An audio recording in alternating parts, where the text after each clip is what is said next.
دنیا کی اولین حکومت قیام وہیں عمل میں آیا. 7ویں صدی عیسوی، 7ویں صدی عیسوی یعنی 700 سال، حضرت عیسیٰ علیہ السلام گزرنے کو 700 سال میں ساسانی حکومت میں سیاسی تغیرات ہوئے.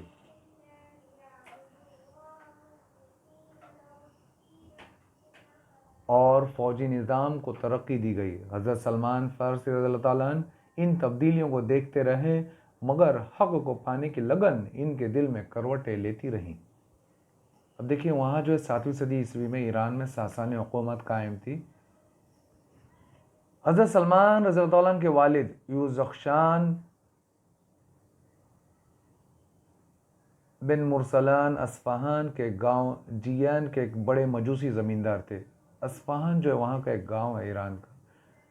کسی وجہ سے انہوں نے جیان سے ترک وطن، دیکھیے یہاں بھی زیر اضافہ ہے، ترک وطن، وطن کو ترک کر کے حزمز میں سکونت اختیار کر لی تھی. سکونت اختیار کرنا یعنی وہاں پر رہنا، مستقل طور پر کسی جگہ کو رہائش پذیر ہو جانا، سکونت اختیار کرنا.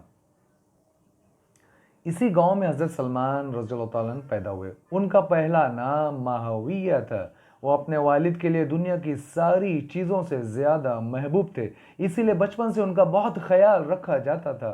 انہوں نے کم عمری ہی میں مجوسیت کی اس قدر تعلیم حاصل کر لی تھی کہ انہیں آتش کدے کا داروغہ بنا دیا گیا، یعنی انہیں جو وہاں کا واچ مین داروغہ بنا دیا گیا.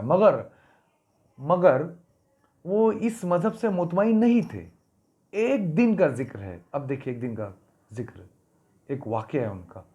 حضرت سلمان رضی اللہ عنہ کے والد نے کسی کام کے لیے انہیں کھیت میں جانے کے لیے کہا.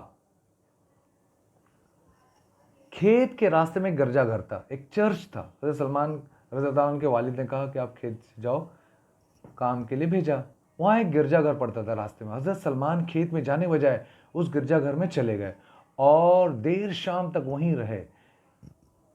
گرجا گھر کی رسومات، رسم کی جمع رسومات اور عبادات کے طریقے سے بہت متاثر ہوئے. متاثر ہونا یعنی اثر لینا. گھر لوٹ کر انہوں نے ساری روداد اپنے والد کو سنائی. یہ سن کر وہ بہت برہم ہوئے اور حضرت سلمان کے پیروں میں بیڑیاں ڈال دی. جب حضرت سلمان نے اپنے والد سے کہا کہ میں نے یہ باتیں گرجا گھر میں سنی، تو حضرت سلمان فارسی کے والد جو ہے بہت غصہ ہوئے اور برہم ہوئے اور ان کے پیروں میں بیڑیاں ڈال دی. بیڑیاں یعنی ایسی زنجیریں ہوتی ہیں لوہے کی جو پیروں میں ڈال دی جاتی ہے، جس سے آدمی کہیں بھی جو ہے چل پھر نہیں سکتا ہے.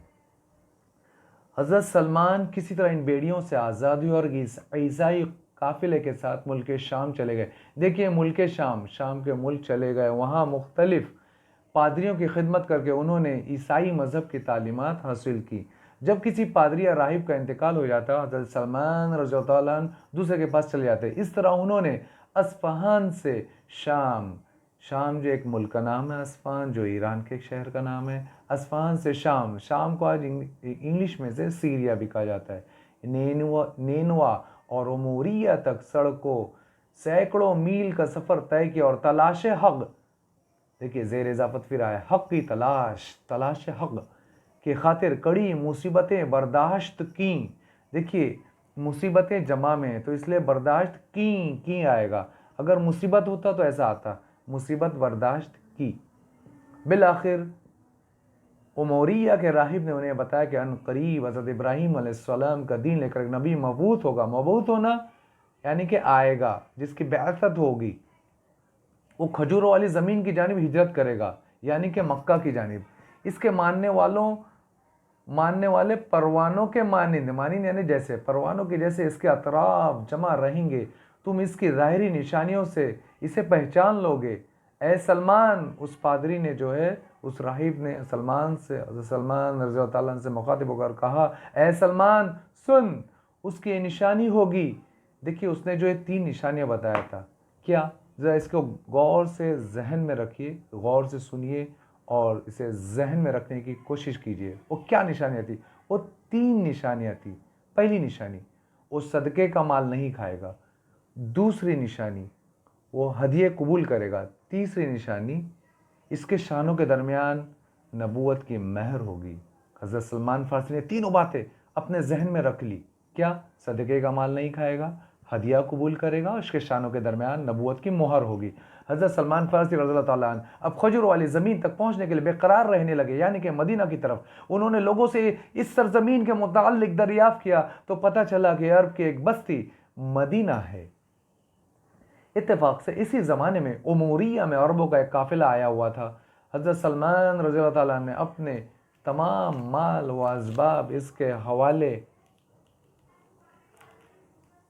کر دیا اور اس قافلے میں شامل ہو گئے۔ وادی قرا پہنچتے ہی قافلے والوں نے انہیں ایک یہودی کے ہاتھوں غلام کی طرح فروخت کر دیا، حضرت سلمان کو فروخت کر دیا۔ اس یہودی نے بھی انہیں مدینے کے ایک دوسرے یہودی کے حوالے کر دیا۔ اس طرح حضرت سلمان رضی اللہ تعالیٰ عنہ سخت تکلیفوں کا سامنا کرتے ہوئے کھجور والی زمین تک پہنچ گئے۔ دیکھیے، جس کو حق کی تلاش ہوتی ہے وہ کسی بھی طرح سے پہنچ جاتا ہے، اللہ تعالیٰ اس کے راستے جو ہے آسان فرما دیتا ہے۔ اب جو ہے مدینے تک پہنچ جاتے ہیں حضرت سلمان فارسی۔ وہ آنے والے نبی تک پہنچنے کے لیے بے چین رہنے لگے۔ ایک دن، اب دیکھیے ایک دن کیا ہوتا ہے، ایک دن وہ اپنے یہودی آقا کے باغ میں درخت پر چڑھ رہے تھے کہ کسی نے باغ کے مالک کو خبر سنائی کہ قبا جو ہے مدینہ کے قریب ایک علاقے کا نام ہے، چند لوگ ایک شخص کو اپنا نبی کہہ رہے ہیں اور اس کے گرد جمع ہو رہے ہیں۔ خبر کا سننا تھا کہ حضرت سلمان کانپنے لگے، نیچے اتر کر انہوں نے نبی سے ملنے کی تدبیریں کیں۔ دیکھیے تدبیریں کیں۔ ایک روز موقع پا کر وہ نبی اکرم صلی اللہ علیہ وسلم کی خدمت میں حاضر ہوئے۔ وہ کچھ کھجوریں اپنے ساتھ لائے تھے۔ انہوں نے کھجوریں یہ کہہ کر، اس راہب نے کہا تھا کہ جو صدقے کا مال نہیں کھائیں گے۔ دیکھیے حضرت سلمان فارسی کیا کرتے، ایک ٹرک یوز کرتے۔ انہوں نے کھجوریں یہ کہہ کر رسول اللہ صلی اللہ علیہ وسلم کی خدمت میں پیش کی کہ صدقے کا ہے۔ آپ صلی اللہ علیہ وسلم نے اس میں سے کچھ بھی نہ چکھا اور ساری کھجور اپنے صحابہ کو کھلا دی۔ تو ایک نشانی پوری ہوئی۔ اس راہب نے کہا تھا کہ صدقے کی کھجوریں قبول نہیں کریں گے، تو انہوں نے کیا کیا، اپنے صحابہ کو جیسے پیش کر دیا۔ حضرت سلمان رضی اللہ عنہ یہ دیکھ کر مطمئن ہو گئے کہ راہب کی بتائی ہوئی پہلی نشانی تو صحیح ثابت ہوئی۔ دوسرے موقع پر حضرت سلمان پھر نبی کے پاس پہنچے۔ اس بار کھجوریں دیتے ہوئے انہوں نے کہا کہ تحفہ ہے، تو نبی صلی اللہ علیہ وسلم نے انہیں تناول فرمایا یعنی کھایا، اور اپنے صحابہ میں بھی تقسیم کیا۔ صحابی کی جمع صحابہ۔ اس طرح دوسری نشانی بھی صحیح نکلی، یعنی کہ وہ جو ہے ہدیے کا مال، تحفے کا مال قبول کریں گے، کھائیں گے۔ حضرت سلمان نبی اکرم کی تیسری نشانی دیکھنے کے لیے بےتاب تھے۔ عزیز طلبہ، وہ تیسری نشانی کیا تھی؟ مہر نبوت، دو شانوں کے درمیان مہر نبوت۔ ایک روز، اب دیکھیے ایک روز کیا ہوتا ہے۔ ایک روز وہ نبی کی پشت کی جانب محفل میں بیٹھ گئے، پیٹھ کی طرف، پشت یعنی پیٹھ کی طرف۔ اس وقت آپ صلی اللہ علیہ وسلم کے جسم کا کپڑا ہوا سے سرک گیا اور آپ صلی اللہ علیہ وسلم کی پشت پر موجود مہر نبوت پر حضرت سلمان کی نظر پڑ گئی۔ انہوں نے نہ صرف اس کا دیدار کیا یعنی کہ دیکھا، بلکہ اسے چوم کر دیر تک روتے رہے، اور اسی محفل میں آپ صلی اللہ علیہ وسلم کے ہاتھ پر بیعت ہو کر مسلمان ہو گئے۔ بیعت کرنا یعنی ہاتھ میں ہاتھ دینا، اس کو کہتے ہیں بیعت کرنا۔ مسلمان ہو گئے، آپ صلی اللہ علیہ وسلم سے بیعت کی، ہاتھ میں ہاتھ دے دیا اور کہا میں مسلمان ہوتا ہوں۔ یہاں پہنچ کر حضرت سلمان رضی اللہ تعالیٰ کی تلاش حق کا سفر تمام ہوا۔